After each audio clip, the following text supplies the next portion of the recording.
Hallo meine Liebe, schön, dass du wieder mit dabei bist. Im heutigen Video nähen wir zusammen den Mantel Selma. Das ist ein wunderbares Projekt für fortgeschrittene Näherinnen, die ein wenig Herausforderungen haben wollen, denn wir haben hier viele Verarbeitungsdetails, die richtig Spaß machen, sie mal auszuprobieren.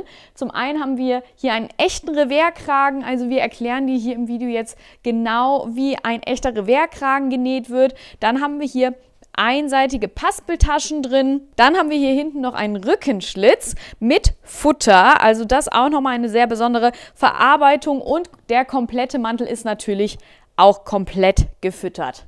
Das soll euch jetzt aber nicht davon abhalten, diesen Mantel zu nähen, denn wir begleiten dich ja hier in dem Videotutorial Schritt für Schritt. Also jeden einzelnen Step, den wir hier brauchen am Mantel, zeigen wir dir ja auch im Video und das soll dir natürlich helfen, diesen Mantel zu nähen.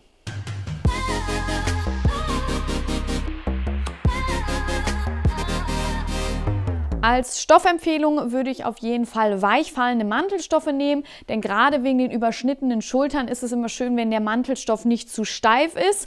Wenn du einen etwas steiferen Mantelstoff verwendest, dann wird das Ganze ein wenig, ich sag mal, ein bisschen dramatischer, ein bisschen skulpturaler. Die Schultern stehen ein bisschen mehr ab. Wenn du diesen Look haben möchtest, kannst du natürlich auch gerne einen steiferen Mantelstoff nehmen. Wir benutzen jetzt hier einen etwas weichfallenderen, dass dann auch die Schultern schön hier unten anliegen.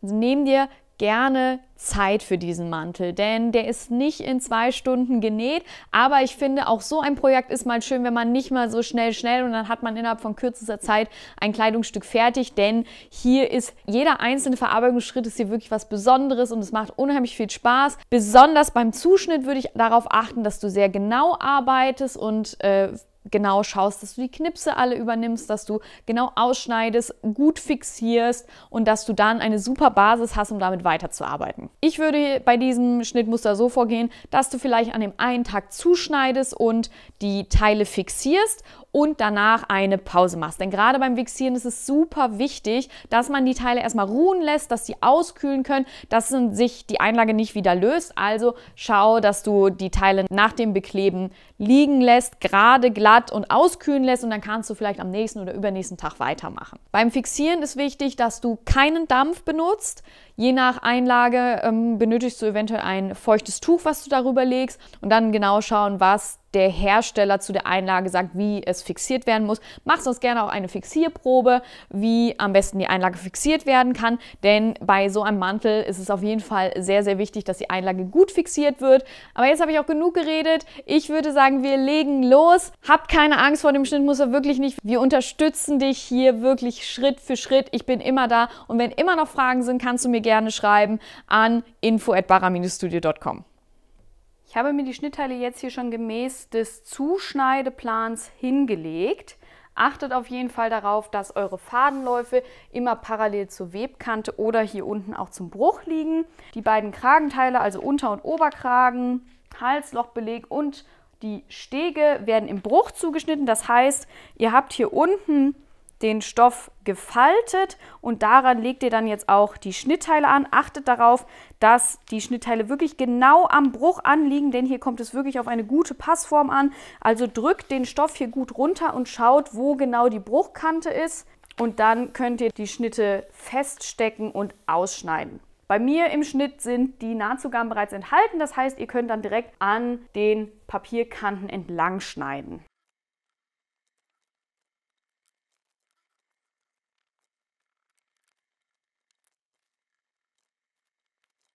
Wenn ihr das Vorderteil jetzt ausgeschnitten habt, dann übertragt ihr euch noch die Markierung von den Taschen auf den Oberstoff. Damit habe ich mir bereits hier die Ecken mit einer Stecknadel durchgestochen und dann könnt ihr euch hier so einen Stift nehmen. Ich nehme immer gerne einen, der wasserlöslich ist und dann drückt ihr einmal hier durch diese Löcher durch. Schaut, dass es wirklich ganz genau auf eurem zugeschnittenen Teil liegt. Die rechte Seite ist hier oben, also das ist hier rechts, dass ihr es auf die rechte Seite übertragt und dann drückt ihr hier durch die Ecken so durch.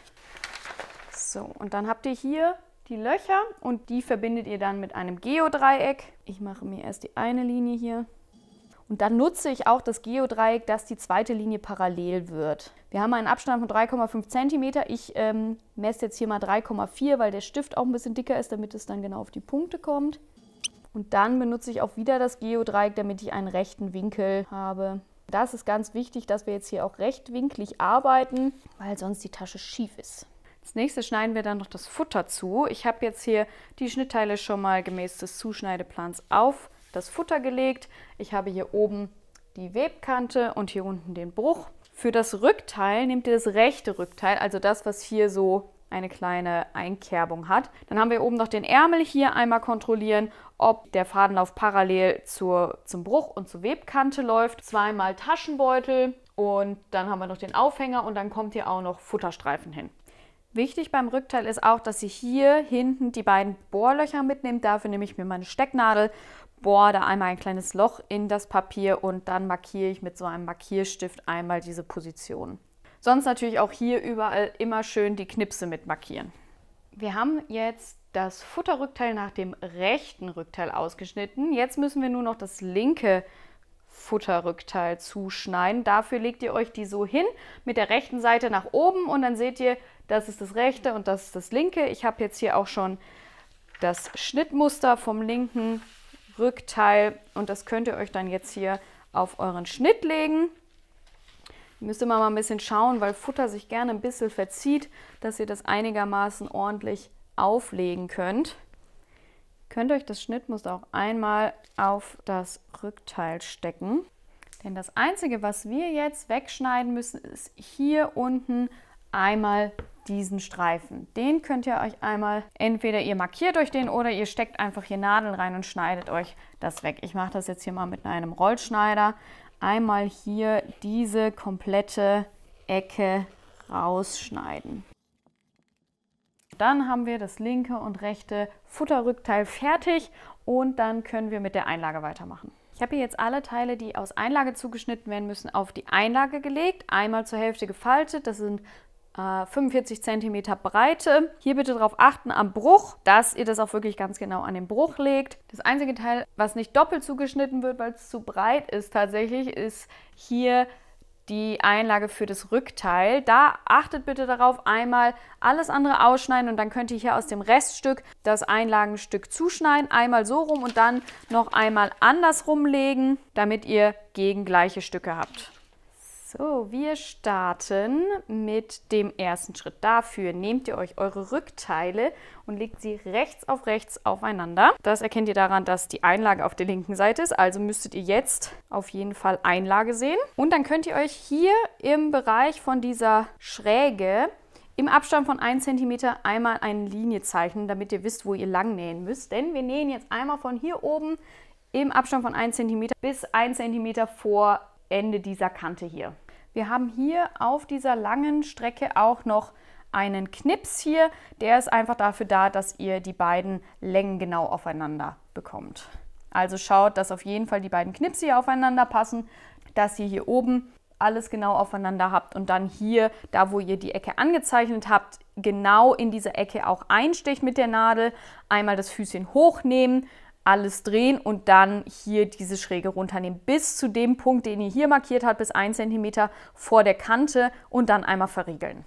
Also ich bin jetzt hier einmal die komplette Rückenlinie runter, die hintere Mitte, bin jetzt hier an meinem Kreuzungspunkt. Da habe ich jetzt noch ein paar Stiche zu machen. Also achtet genau darauf, genau in den Kreuzungspunkt zu kommen, den ihr euch angezeichnet habt. Dann macht ihr das Füßchen hoch, dreht das Ganze, dass ihr wieder diese Linie vor euch habt und näht bis zu diesem Kreuzungspunkt hier 1 cm vor Ende der Kante. Und hier schneiden wir jetzt die Ecke bis vorne zu dieser Naht ein. Achtung, nicht in die Naht schneiden. Schnappt euch eine Schere, die schön spitz ist und dann schneidet ihr hier die Ecke bis zum Ende ein. So. So sieht das Rückteil jetzt aus. Ihr könnt dann jetzt hier einmal die Nahtzugaben schön auseinander bügeln. Und dann, wenn ihr schon mal beim Bügeln seid, könnt ihr auch die Säume am Knips 5 cm nach oben bügeln. Wir bügeln als nächstes den Obertritt. Und um zu wissen, was jetzt hier der Ober- und was der Untertritt ist an dem Schlitz, legt ihr euch das Rückteil mit der rechten Seite nach oben hin. Und wenn ihr das Teil jetzt tragen würdet, hier ist ja euer Kopf, dann ist hier eure linke Seite und hier eure rechte Seite. Das heißt, die linke Seite ist in diesem Fall der Übertritt, also das, was umgebügelt wird. Im Umkehrschluss ist dann die rechte Rückteilseite der Untertritt, der bleibt flach. Und die linke Rückteilseite ist der Obertritt und der wird umgebügelt im Verlauf dieser Naht. Also ihr habt ja hier bis hier oben zusammengenäht. Das haben wir ja gerade gemacht und dann im Verlauf dieser Naht wird der Rest jetzt umgebügelt. Wir haben dafür auch unten am Saum einen Knips, der euch dann dabei helfen kann, in wie breit das umgebügelt werden muss. Genau, das können wir dann jetzt machen und dann zeichnen wir uns die Briefecke an. Wir haben uns dann jetzt hier das linke Rückteil umgebügelt, hier an dem Schlitz. Und wir hatten ja auch schon den Saum gebügelt und wir legen uns das jetzt hier so einmal ordentlich aufeinander. Das ist bei so dicken Stoffen auch echt ein bisschen schwierig, dass es ordentlich aufeinander liegt. Dann schnappt ihr euch einen Stift, dann markiert ihr euch den Kreuzungspunkt hier. Also einmal hier und das ignorieren wir jetzt mal. Also wenn das jetzt so aufeinander liegt,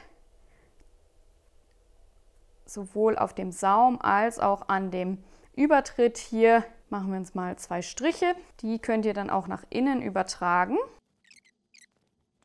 Dann nehmt ihr ein Geodreieck, verbindet die beiden Punkte. Dann klappt ihr die Markierungen rechts auf rechts zusammen. So. Es kann jetzt sein, dass das jetzt hier oben nicht haargenau aufeinander kommt. Das passiert bei mir auch nicht. Wichtig ist, dass ihr die beiden Markierungen genau aufeinander legt. So, ihr näht dann auf eurer Markierung einmal eine Naht und lasst hier hinten 1 cm offen. Einmal verriegeln vorne und hinten und dann könnt ihr hier die Ecke abschneiden. Das habe ich auch schon gemacht. Danach könnt ihr die Ecke wenden. Schaut, dass ihr das vielleicht innen drin ein bisschen flach legt.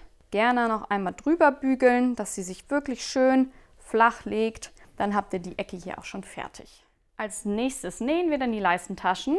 Ihr habt ja sowohl auf der rechten als auch auf der linken Seite euren Eingriff markiert. Auf der linken Seite ist auch schon eine Einlage fixiert. In der Anleitung ist es später dran, aber ich habe das alles schon am Anfang gemacht. Also wenn ihr das noch nicht gemacht habt, ihr braucht auf der rechten Seite die Markierung für eure Tasche und auf der linken Seite braucht ihr auch die Einlage. Und wenn ihr das alles habt, können wir starten. Als erstes schnappt ihr euch dann die Leistenschnittteile. Die sind ja auch schon mit Einlage beklebt und die bügelt ihr euch beide einmal zur Hälfte. Und dann markiert ihr euch jeweils an einer Seite die 1 cm Nahtzugabe. Also ihr nehmt euch dann ein Geodreieck, das brauchen wir jetzt hier viel, und markiert euch bei 1 cm einen Strich. Das macht ihr sowohl an dem einen als auch an dem anderen. Und wie gesagt, einmal dann zur Hälfte bügeln. Wir fangen jetzt an, die Leiste aufzunähen. Es ist jetzt in den nächsten Schritten ganz, ganz wichtig, dass ihr wirklich sauber und genau arbeitet, damit die Tasche hier auch wirklich gerade wird. Du legst jetzt die Paspel mit dieser eingezeichneten Linie genau auf diese Linie, die darunter liegt. Wenn ihr möchtet, könnte es euch helfen, bei 1 cm nochmal eine Stoßlinie anzuzeichnen, damit ihr wisst, dass an diese Stoßlinie genau angelegt wird.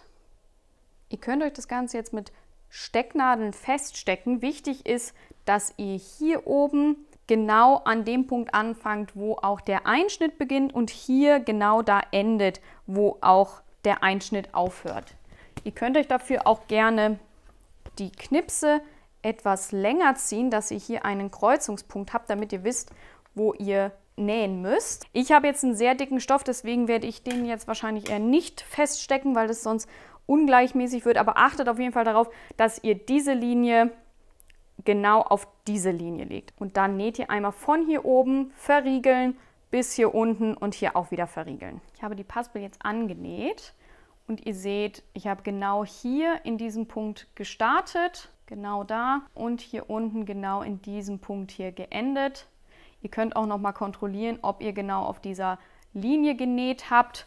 Gegebenenfalls, wenn ihr euch das auf die linke Seite übertragen habt, könnt ihr das auch noch mal sehen, ob hier genau genäht wurde. Bei mir sieht man es jetzt leider nicht, weil die Einlage da drüber ist. Aber das sieht gut aus, finde ich. Die können wir so lassen.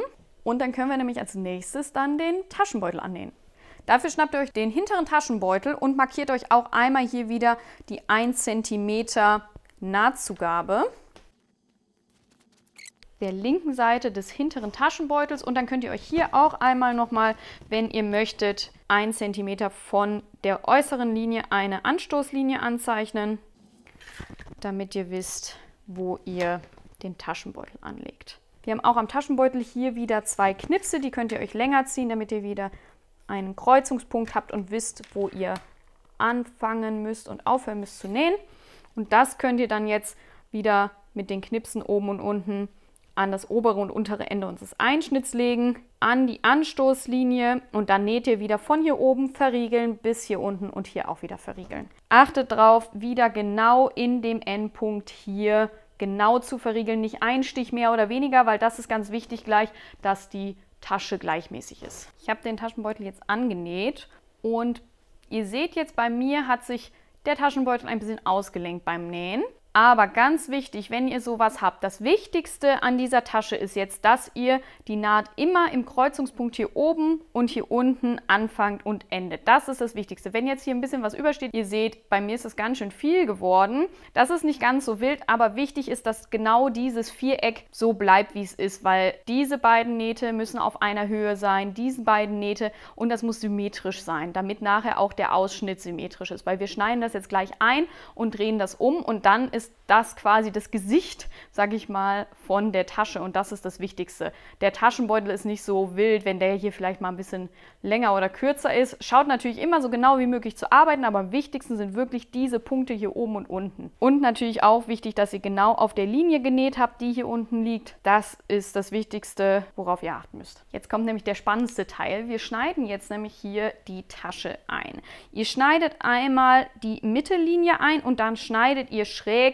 zu den Enden von den Nähten hin. Also von hier schräg in die Ecken bis kurz vor die Naht. Achtung, bitte nicht in die Naht schneiden, aber bis kurz davor. Wirklich ganz, ganz, ganz, ganz kurz davor. Wie gesagt, wenn ihr noch nie eine Paspeltasche genäht habt, dann probiert das vorher erstmal aus und testet es an einem Teststück, um zu verstehen, was wichtig ist und wie das Ganze funktioniert. So, wir haben das jetzt hier eingeschnitten. Dann können wir den Taschenbeutel nach innen wenden und auch die Paspel nach innen wenden. Und da könnt ihr dann schon erahnen, wie das Ganze dann mal aussehen wird.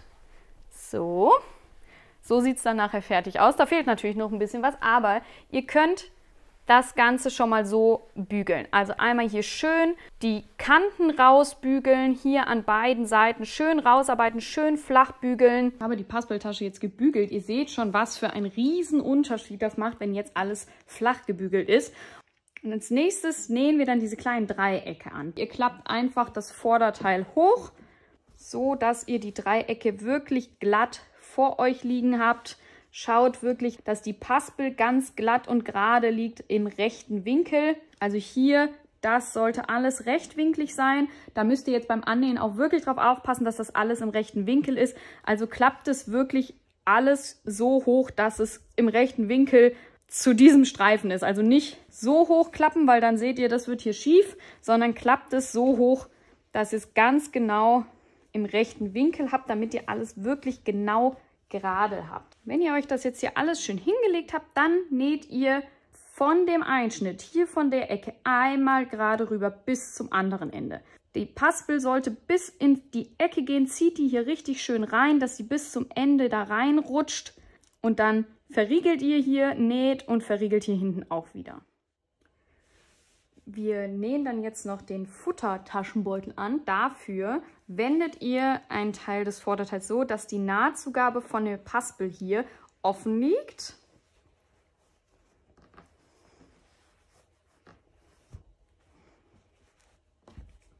So, das ist die Nahtzugabe von der Paspel. Ihr legt sie euch so hin, dass hier nichts mehr drunter liegt. Und dann könnt ihr euch euren Taschenbeutel nehmen, euren Futtertaschenbeutel, und diesen rechts auf die Paspel anlegen und dann einmal hier an der Paspel festnähen. Achtet darauf, dass ihr auf jeden Fall innerhalb von dieser Naht bleibt von der Paspel, also dass ihr auf jeden Fall auf dieser Nahtzugabe das Ganze absteppt. Wenn ihr euch nicht ganz sicher seid, dann könnt ihr auch ein bisschen weniger als 1 cm absteppen. Das ist jetzt hier nur so semi-wichtig, sage ich mal. Und es ist nur wichtiger, dass ihr nicht über diese Naht hier kommt. Dann könnt ihr auch gerne hier die Nahtzugaben in den Taschenbeutel reinbügeln. Und danach könnt ihr dann den hinteren Taschenbeutel auf den Futtertaschenbeutel drauflegen. Er sollte dann bündig sein, wie man hier sieht. Und dann könnt ihr den einmal rundherum bei 1,5 cm schließen. Wir haben ja hier auch Knipse dazu. Achtet darauf, auch hier oben den Paspel mit anzunähen. Dieses Dreieck da unten drunter, das müsst ihr nicht mit annähen. Wir haben jetzt beide Paspeltaschen eingearbeitet. Und jetzt muss ich einen kurzen Einschub machen, denn das habe ich hier ganz vergessen. Schnappt euch nochmal kurz euer Schnittteil für das Vorderteil. Da findet ihr den Reversbruch eingezeichnet. Und den müsstet ihr jetzt einmal einbügeln. Das ist jetzt definitiv einfacher als später, wenn die Teile alle zusammengenäht sind. Deswegen einmal Reversbruch noch einbügeln. Und als nächstes schließen wir dann die Schulter- und Seitennähte. Dafür braucht ihr jetzt einmal euer Rückteil. Das Rückteil legt ihr jetzt rechts auf die Schulternähte. Und ihr könnt dann auch direkt die Seitennähte schließen. Also auch einmal hier die Seitennähte aufeinander legen. Wir haben hier auch Knipse, damit ihr euch daran orientieren könnt in der Länge. Das sind ja doch sehr lange Strecken. Und dann näht ihr einmal die Seitennähte auch zusammen bei 1 cm und die Schulternähte ebenfalls bei 1 cm schließen. Danach könnt ihr die Nahtzugaben noch auseinanderbügeln. Dann schließen wir auch noch die Schulternähte von den Belegteilen. Das sind einmal hier diese beiden länglichen Teile, das ist der Vorderteilbeleg und dieser Halbmond, das ist Rückteilbeleg. Das legt ihr rechts auf rechts aufeinander und schließt dann auch hier die Schulternähte bei 1 cm. Das könnt ihr dann auch ebenfalls auseinanderbügeln.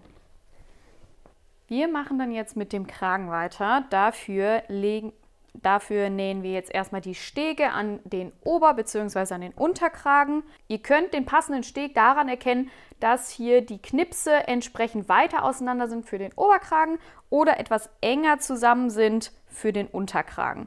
Also spätestens, wenn ihr das mal hier so anlegt, seht ihr, dass die Knipse aufeinander passen oder halt eben nicht. Und dann klappt ihr den Steg rechts auf rechts auf euren Ober- bzw. Unterkragen. Ich lege mir das einfach so hin und nähe Steg und Kragen immer Stückchen für Stückchen bei 0,7 cm zusammen.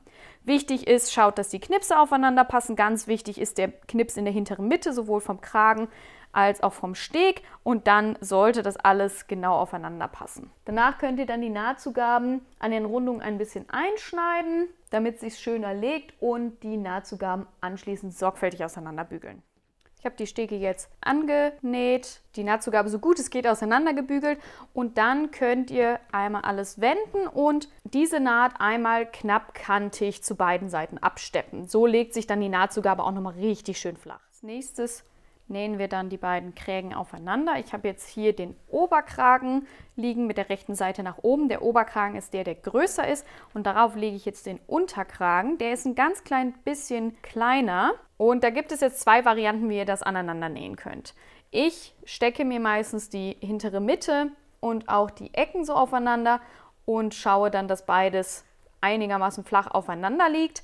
Man kann aber auch den Unterkragen ein ganz klein bisschen nach innen ziehen und dann alles zusammennähen und dann fällt der auch schon in die richtige Form. Ihr schließt dann beide Krägen einmal von hier, ihr startet 0,7 cm von der Kante entfernt. Ihr könnt euch auch gerne hier einmal den Kreuzungspunkt markieren, wo ihr anfangen müsst. Näht dann 0,7 cm einmal hier rumdrum bis hier unten und auch hier endet ihr wieder 0,7 cm von der Kante entfernt.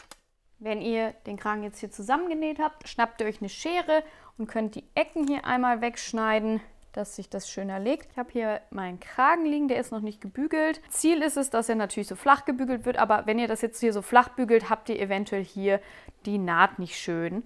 Deswegen würde ich als erstes hier von innen einmal die Naht bügeln, schön mit viel Dampf, einmal hier reingehen und die Nahtzugaben auseinander bügeln. Dann legt sich das gleich viel schöner. Schaut, dass ihr unten drunter wirklich ganz glatt alles habt.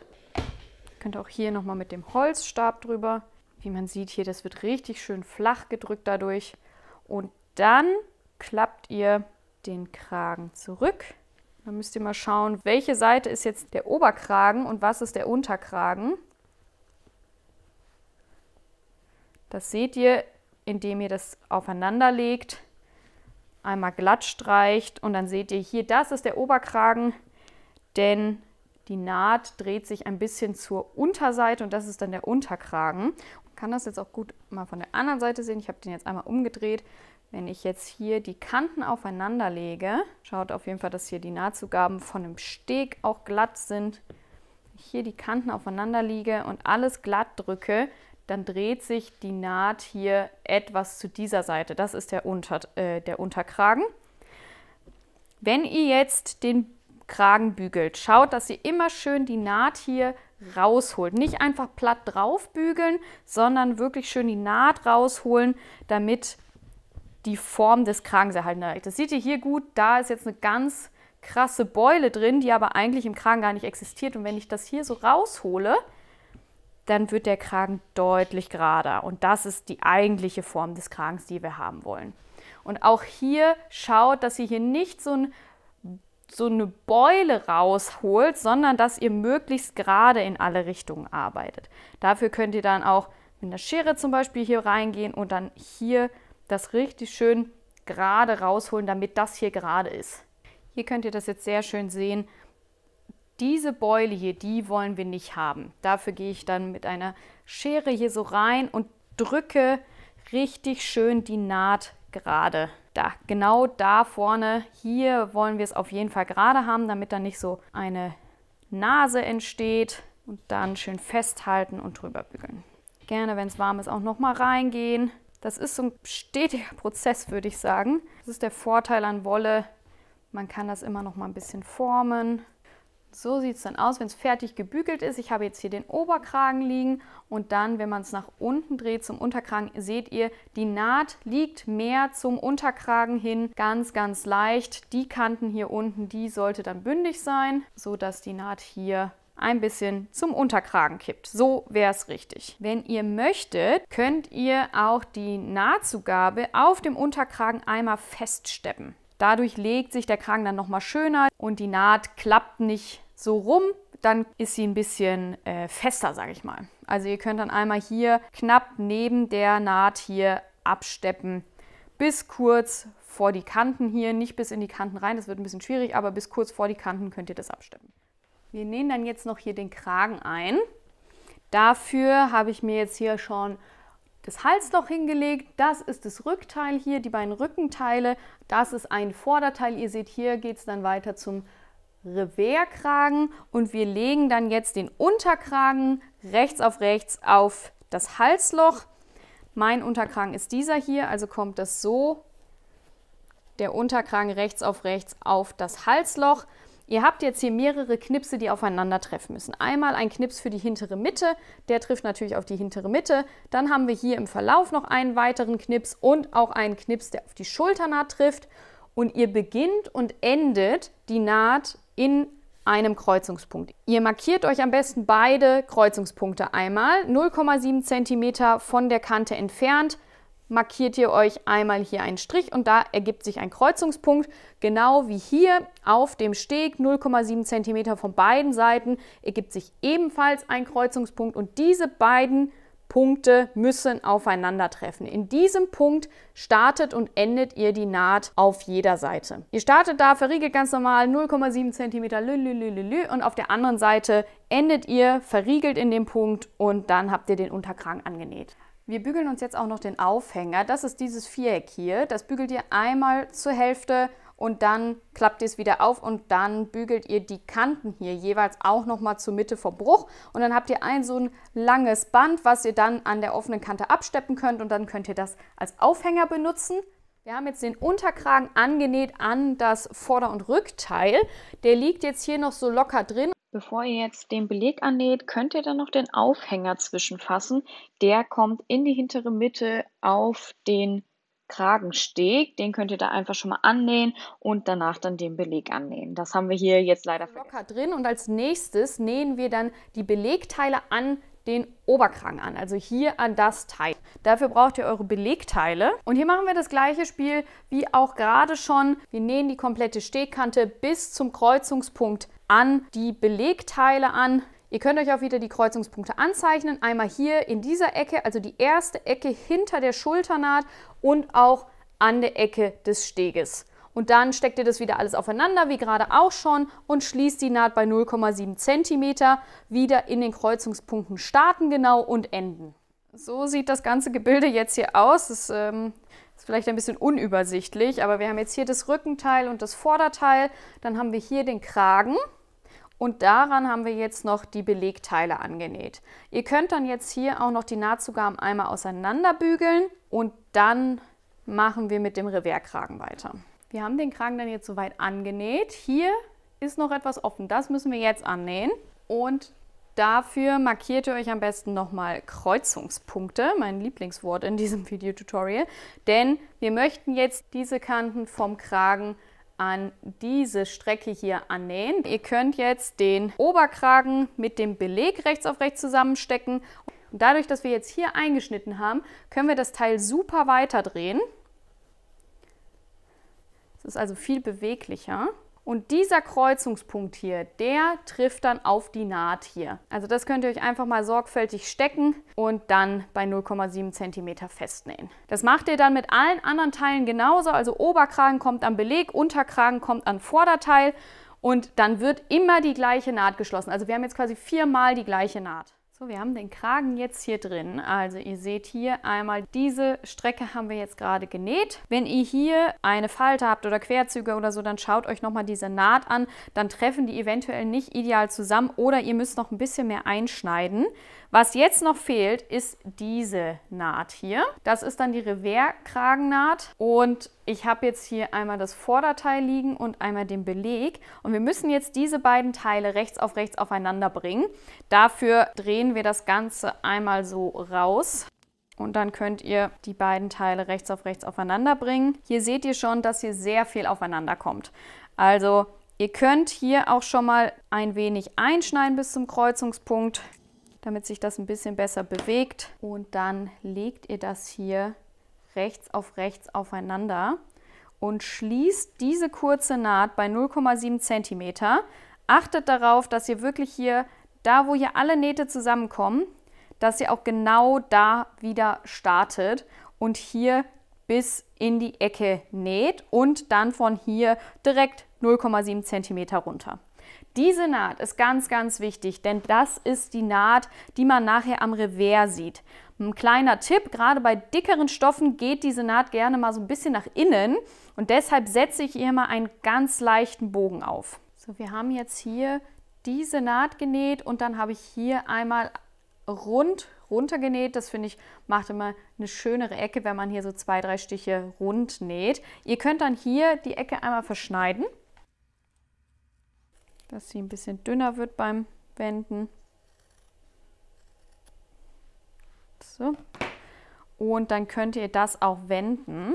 Vielleicht nochmal vorsichtig mit der Schere oder mit einem stumpfen Gegenstand. Bitte nicht mit Scheren, die allzu spitz sind. Und achtet hier auch bitte, bitte darauf, dass ihr nicht zu sehr rausdrückt. Auch hier soll nicht so ein Böppel entstehen, sag ich mal, also so eine Beule raus. Und was man hier jetzt zum Beispiel ganz gut sehen kann, ist, dass sich beide Teile so nach innen wölben. Das kann man jetzt, wie gesagt, dadurch verhindern, dass man auf der Naht ein wenig etwas aufsetzt. Ich habe die Naht jetzt gerade genäht und ich würde jetzt hier so 1-2 mm draufsetzen, dass man dem entgegenwirkt. Ich habe jetzt hier noch eine zweite Naht ausgesetzt, die andere könnt ihr dann wegtrennen oder ihr könnt natürlich gleich so eine aufgesetzte Naht machen. Das kommt immer so ein bisschen auf das Material an. Deswegen die untere Naht trenne ich jetzt raus und dann sollte das Problem auf jeden Fall deutlich besser sein. Ich habe die Naht jetzt aufgetrennt und jetzt haben wir nur noch diese leicht bogige Naht. Die wende ich jetzt einmal. Und jetzt muss natürlich auch noch mal kräftig gebügelt werden, denn noch sieht man auch hier, dass es noch ein bisschen nach innen geht. Und auch die Naht hier würde ich noch mal ein bisschen bügeln, damit die auch schön gerade ist. Also da auf jeden Fall noch mal reingehen und diese beiden Nähte richtig schön gerade bügeln. Dass sie wirklich, wirklich gerade ist, weil sonst finde ich, das sieht immer ein bisschen komisch aus, wenn das dann so nach innen sich drückt. Also da gerne noch mal ein bisschen bügeln. Und ich zeige euch jetzt noch mal den Kreuzungspunkt hier, denn da kommen ja mehrere Nähte aufeinander. Und es kann sein, dass ihr nicht bis in diesen Kreuzungspunkt gekommen seid. Wir haben jetzt hier einmal die Naht, die da kommt. Von hier kommt eine Naht. Dann haben wir hier die Naht von dem Revers und von da hinten kommt noch die Naht vom Kragen. Und hier sollte im Idealfall keine Lücke sein. Also ihr könnt am besten per Hand dann noch die Naht so weit schließen, wie es geht, damit das hier alles richtig schön zu ist. Denn wenn man es jetzt wendet, sollte hier im Idealfall nichts mehr zu sehen sein. Das ist bei mir auch noch nicht optimal. Deswegen würde ich da mit der Hand noch mal ein bisschen nacharbeiten. Und dann könnt ihr jetzt das alles einmal richtig schön bügeln, besonders diese Spiegelnaht hier richtig schön bügeln, die Reverskanten noch mal ordentlich bügeln, weil das sieht noch nicht so optimal aus, nicht einfach platt drauf, sondern wie gesagt hier dieses Bogige rausbekommen, auch hinten die Naht noch mal bügeln, damit der Kragen richtig schön sitzt. So sieht jetzt unser Mantel gerade aus. Ich habe jetzt hier auch schon mal die Nahtzugaben vom Revers und von der vorderen Kante abgesteppt. Ihr steppt die Nahtzugabe vom Revers auf der Innenseite ab. Also ihr müsst ja daran denken, der Reverskragen wird so nach außen geklappt. Hier ist auch ein Knips innen, dann könnt ihr schauen, da dreht sich das Revers, also da ist der Umbruch. Diese ganze Strecke steppt ihr von der Innenseite ab und dann von dort könnt ihr den ganzen Beleg runter absteppen. Das sieht man hier wahrscheinlich auch. Hier habe ich einmal runtergesteppt, damit sich die Nahtzugabe ein bisschen flach legt. Und wenn wir schon beim Bügeln sind, können wir auch die Säume schon mal bügeln. Sowohl vom Vorderteil, vom Rückteil hatten wir es ja schon gebügelt. Und ihr könnt euch eure Ärmel auch schnappen. Und wir haben ja hier jeweils Knipse bei 9 cm. Und da bügelt ihr den Saum auch einmal schön nach oben um. Wir haben jetzt hier die Ärmel gebügelt, die Säume gebügelt, so sieht es dann aus. Ihr klappt die Säume jetzt auf und dann legt ihr den Ärmel rechts aufeinander, so dass wir hier dann die Seite schließen können bei 1 cm und danach könnt ihr auch hier die Nahtzugaben auseinander bügeln. Ich habe jetzt beide Ärmel geschlossen und die Nahtzugaben auseinander gebügelt und ich habe mir auch den Mantel schon mal auf links gedreht, denn wir nähen jetzt die Ärmel ein. Dafür dreht ihr euch die Ärmel einmal auf rechts und wenn ihr dann euren Ärmel gedreht habt, könnt ihr ihn rechts auf rechts in das Armloch packen. Ihr seht, wo vorne und hinten ist an den Knipsen. Wir haben nämlich einen Doppelknips für das hintere Armloch und einen einfachen Knips fürs vordere und dann noch einen am Ärmelhochpunkt, der trifft auf die Schulter. In dem Fall habe ich jetzt hier den Doppelknips, also kommt der Ärmel so ins Armloch, hier so rein und dann könnt ihr das noch feststecken, wenn ihr möchtet. Die Naht unten am Ärmel trifft auch auf die Seitennaht und dann könnt ihr den Ärmel bei 1 cm schließen und die Nahtzugaben auseinanderbügeln. Wir nähen jetzt die Futterteile zusammen. Als erstes nehmen wir uns die Rückteile, legen sie rechts aufeinander. Wir haben ja hier zwei unterschiedliche Formen, da kommen wir dann gleich zu. Wir legen die Teile hier einmal bündig aufeinander und dann schließen wir von hier oben im Abstand von 1 cm bis zu diesem Bohrloch hier einmal die hintere Mitte. Und was wir jetzt auch noch machen können, ist die Futterfalte zunähen. Dafür habt ihr hier oben einen Knips und da näht ihr einfach parallel zur Kante hier 5 bis 10 cm runter. Das ist nicht so wichtig, wie weit jetzt runternähen. Wichtig ist nur, dass ihr diese Naht auf jeden Fall gut verriegelt. Danach bügeln wir noch die Futterfalte zur linken Seite.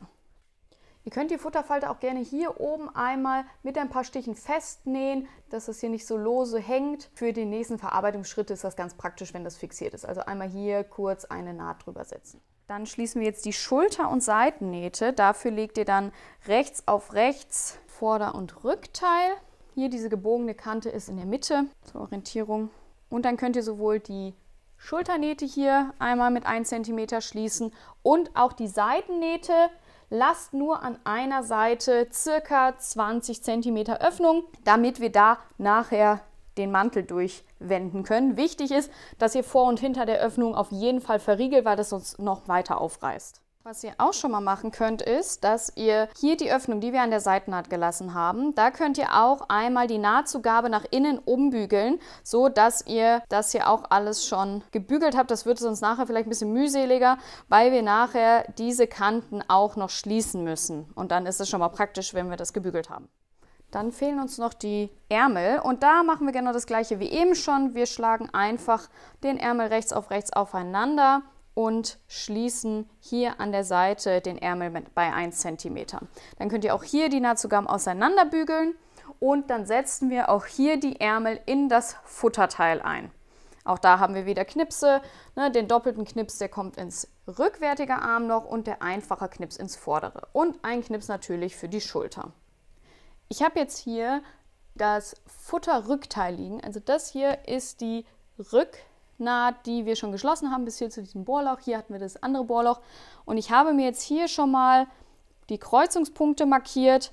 Also einmal im Abstand von 1 cm überall angezeichnet, dass wir hier Kreuzungspunkte haben. Das gleiche macht ihr auf der anderen Seite auch. Also auf der anderen Futterseite einmal hier die Ecken auch. Dann steckt ihr euch wirklich gut die erste Kante hier aufeinander. Die beiden Kreuzungspunkte sollten natürlich aufeinander treffen. Ihr näht dann von hier oben vom Bohrloch bis hier runter im Abstand von 1 cm zur Kante bis in diesen Kreuzungspunkt hier vorne. Und dann schneiden wir hier an dieser Ecke nur die untere Lage oder nur diese Lage hier bis zum letzten Stich ein. Echt vorsichtig sein, weil Futter franzt ja total, das seht ihr hier auch. Und dann steckt ihr diese Nähte aufeinander. Dadurch, dass wir hier eingeschnitten haben, können wir das jetzt hier besser bewegen. Und auch hier kommen wieder beide Kreuzungspunkte aufeinander. Wir hatten uns ja hier auch was markiert, Kreuzungspunkt auf Kreuzungspunkt.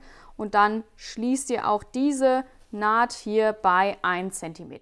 Wir nähen jetzt das Futter an das Rückteil an und zuallererst hier am Schlitz. Dafür legt ihr jetzt das Futterrückteil auf Oberstoffrückteil. Und wir haben ja hier am Schlitz einen Obertritt, wo wir hier diese Spiegelecke gemacht haben und einen Untertritt. Und als erstes nähen wir das Futter am Untertritt an. Hier habe ich das Futter schon mal rechts auf rechts draufgelegt und bei 1 cm bis kurz vor die Seitennaht geschlossen. Und dann nähen wir als nächstes diese Kante fest. Da gibt es einen kleinen Trick, den wir anwenden müssen. Das zeige ich euch dann jetzt vom Nahen.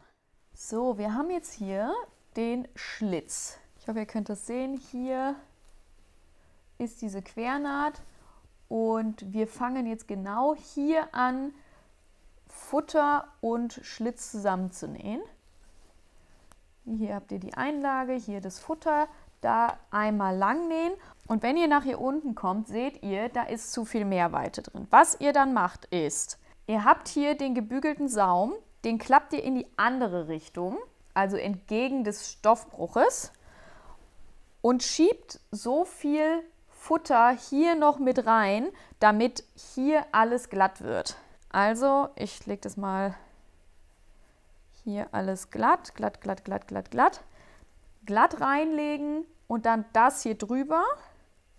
Dann habt ihr die komplette Strecke hier glatt liegen. Dann näht ihr hier von hier oben im Abstand von 1 cm einmal runter und näht auch das hier alles komplett fest. Also ihr näht hier drüber bis hier unten runter zum Saum. Ich habe das gerade schon gemacht und hatte es falsch gemacht, deswegen habe ich hier schon mal eingeschnitten. Also wundert euch nicht, das macht ihr bitte erst danach. Aber von hier einmal 1 cm bis hier runter nähen. Dabei ist das Futter unten und der Mantelstoff oben. Ihr beginnt es so gut es geht hier oben in der Ecke. Also ihr solltet hier oben genau da starten, wo die andere Naht des Schlitzes aufhört. Gut verriegeln und dann runternähen. So, und jetzt klappt ihr hier den Saum um. Schiebt alles an Futter hier rein, was ihr habt.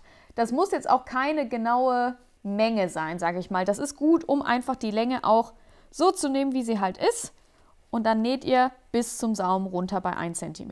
Dann könnt ihr hier die Ecke noch verschneiden. Das habe ich, wie gesagt, eben schon gemacht. Das kann man noch mal ein bisschen, dass das hier ein bisschen dünner wird.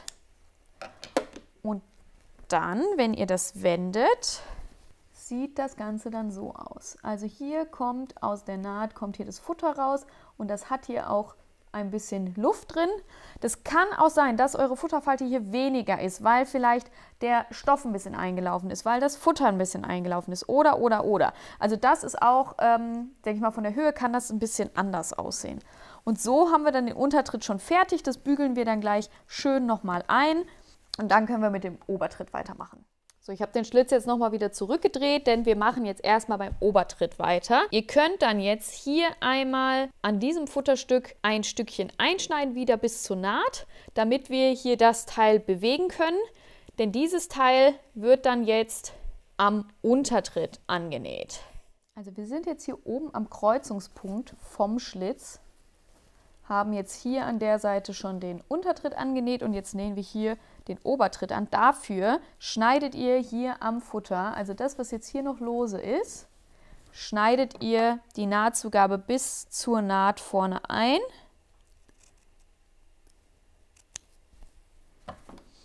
Damit wir das hier bewegen können. Und dann legt ihr das Futter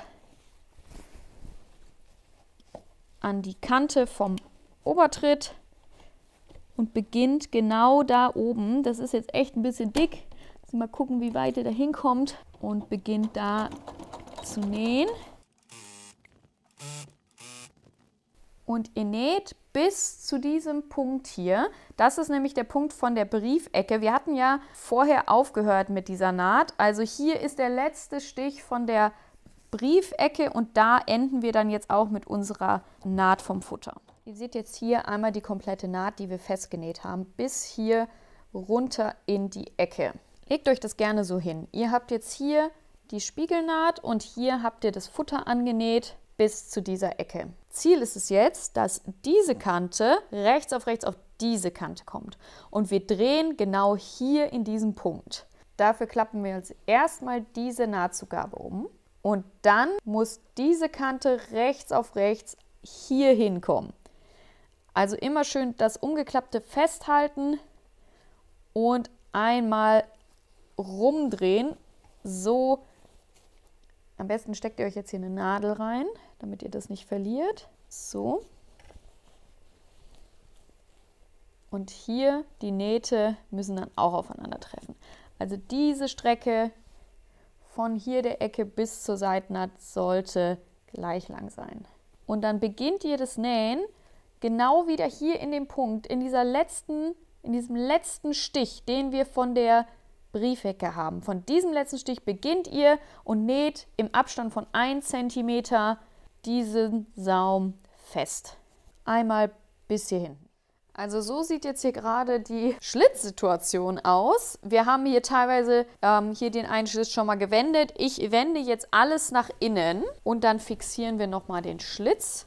Also einmal alles nach innen wenden. So. Also hier haben wir wieder den Obertritt und hier kommt dann der Untertritt. Den könnt ihr jetzt auch nochmal ordentlich bügeln. Hier einmal das Futter nach innen bügeln, genau an der Kante. Und wir fixieren dann jetzt noch den Schlitz. Dafür nähen wir uns hier diese schräge Kante vom Futter und Oberstoff zusammen. Also klappen wir jetzt einmal das Futter auf, dass wir die Nahtzugaben vom Oberstoff und vom Futter haben an dieser Schräge. Und die können wir dann jetzt nochmal einmal zusammennähen, dass der Schlitz nicht wegrutscht. Also wir sind jetzt hier an der Schräge vom Oberstoff und jetzt haben wir hier noch das Futter mit der kurzen Naht von der Schräge und diese beiden fixieren wir jetzt aufeinander. Dadurch, dass das Futter zwischen diesen beiden Lagen liegt, müssen wir das auch zwischen den beiden Lagen so ein bisschen hinlegen und dann fixiert ihr einfach auf einer Nahtzugabe dieses Futter. Einfach hier einmal kurz mit ein paar Stichen aufeinander feststecken, damit der Schlitz sich nicht mehr bewegen kann. Wir nähen jetzt hier noch die Futterstreifen an. Das sind einfach so schmale Streifen, da könnt ihr auch einfach irgendeinen Streifen nehmen und näht ihn in das Futterarmloch. Das ist später dafür da, dass das Futter sich im Armloch nicht zu sehr bewegt. Und dafür nehmen wir jetzt einfach einen Futterstreifen und nähen den hier auf der Nahtzugabe fest. Einmal quer rüber, einmal oben am Schulterpunkt und einmal unten an der Achsel. Einfach einmal so mittig festnähen. Jetzt kommt das große Verheiraten. Dafür brauchen wir das Futterteil rechts auf dem gesamten Oberteil. Dafür dreht ihr euch das Futter wieder raus. Einmal so. Und dann klappt ihr euch alle Belege raus, denn an diese Belegkanten werden jetzt die Futterkanten angenäht. Ihr habt hier überall Knipse, wie das zusammengehört. Ich beginne immer gerne hier oben. Da habe ich ja in der hinteren Mitte. Der passt auf den Knips an der hinteren Mitte vom Beleg. Und dann könnt ihr euch einfach Schrittchen für Schrittchen vorarbeiten. Und dann steckt ihr die gesamte äußere Kante vom Futter und von den ganzen Belegteilen aufeinander. Ich würde immer von der Mitte vom Beleg starten und dann einmal nach links und einmal nach rechts runternähen und dann am Saum enden. Wenn Futter und Oberstoff nicht ganz gleich lang sind, dann ist das am Saum ein bisschen einfacher auszugleichen. Jetzt fehlt noch ein Stück im Saum, was wir noch nicht zu haben. Das ist hier vorne am Vorderteil. Ich habe mir das hier schon mal so hingelegt. Ihr klappt den Beleg nach innen um und zieht euch auch das Futter schön gleichmäßig. Wichtig ist, ihr startet eure Naht jetzt genau im Bruch von eurem Saum. Also ihr habt ja den Saum gebügelt und genau im Bruch fangt ihr an zu nähen und dann näht ihr eine Linie, die anfangs im 90-Grad-Winkel dann in einer Welle nach unten geht und da näht ihr dann im Abstand von 1 cm das Futter an, bis zu der Naht hier an der Seite, wo ihr eben schon den Saum vom Rückteil angenäht habt. So sieht das dann jetzt aus. Ich habe hier genau im Bruch gestartet und bin dann nach kurzer Zeit hier in einer Welle nach unten gegangen und habe dann hier das Futter bei 1 cm angenäht. Und hier hinten schaut, dass ihr genau in die Naht reinkommt vom Rückteil. Wir können dann hier vorne einmal das Stück hier rausschneiden, alles wegschneiden und dann können wir die Ecke wenden. So sieht die Kante dann aus, wenn sie gewendet ist. Ihr könnt jetzt hier nochmal ordentlich bügeln. Schaut, dass ihr hier schön am Ende auch rausdrückt, dass hier nicht wieder so ein Bobbel entsteht wie am Reverkragen. Schön drauf aufpassen. Und da fängt dann die Futterfalte an. Und hier wird der Saum hochgeklappt und da kommt dann das Futter von oben runter und gibt dann Bewegungsfreiheit beim Tragen. So, das Teil wird immer unhandlicher, aber es ist nicht mehr lang. Als nächstes haben wir noch die Ärmel, die zusammengehören. Dafür habe ich mir hier meinen Ärmel rausgeholt. Man sieht hier die linke Seite und ihr nehmt euch dann den passenden Futterärmel und legt diese rechts auf rechts aufeinander. Also so, dass ihr quasi hier so einen Schlauch bekommt und dann legt ihr die Futter- und Oberstoffteile rechts auf rechts aufeinander und näht sie bei 1 cm zusammen. Bitte achtet darauf, die werden nicht ineinander gezogen, sondern da entsteht jetzt so ein Schlauch. Von innen sieht es dann so aus, ich habe hier meinen Ärmel, hier innen ist die rechte Seite und dann habe ich hier mein Futter, auch hier die rechte Seite. Die Naht ist hier immer ein guter Punkt, um das anzulegen und dann schiebe ich das so unter das Füßchen. Ich mache das immer gerne, dass ich erst einmal kurz verriegel, Nadel im Stoff stecken lassen und mich dann sortiere, so dass ich dann immer Stückchen für Stückchen den Futterärmel glatt liegen habe und den Oberstoff unten und dann Stück für Stück meinen Ärmel einsetze. Bei Futter bin ich tatsächlich auch nicht ganz so pingelig, ob es jetzt passt oder nicht tatsächlich. Ich habe hier ein bisschen zu viel Futter noch drin. Ich schlage mir hier tatsächlich einfach dann eine kleine Falte rein und nähe es fest, weil es ist eh innen. Ihr könnt natürlich auch, wenn ihr das nicht möchtet, klar, dann trennt ihr es nochmal auf, wenn ihr sowas habt und setzt es nochmal neu ein. Ich bin da nicht so.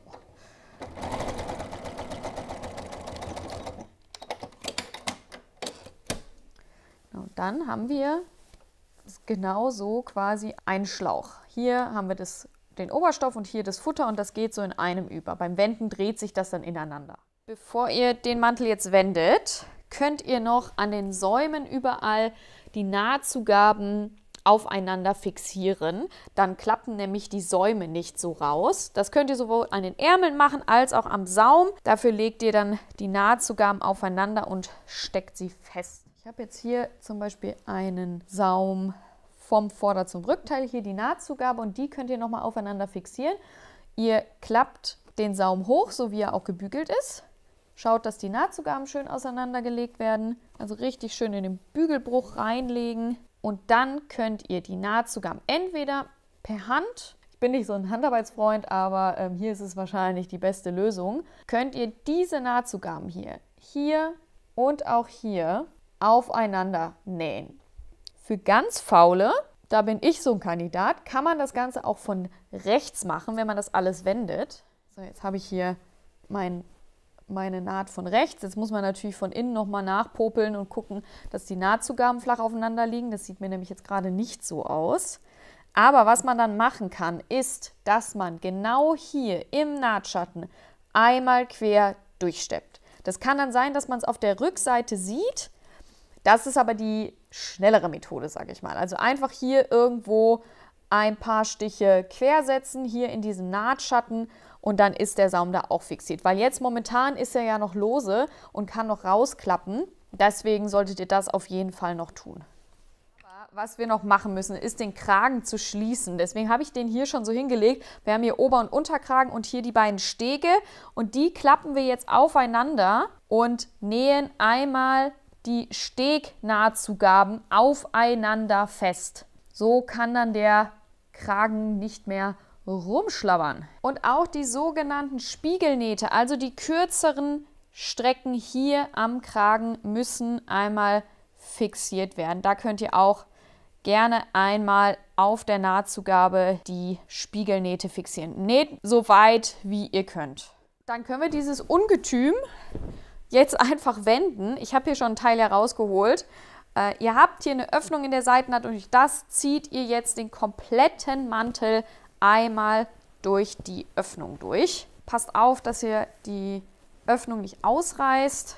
Ganz vorsichtig, auch nicht zu sehr am Stoff ziehen. Wolle neigt ja dazu auszudehnen. Schaut, dass ihr alle Ecken rausholt auch.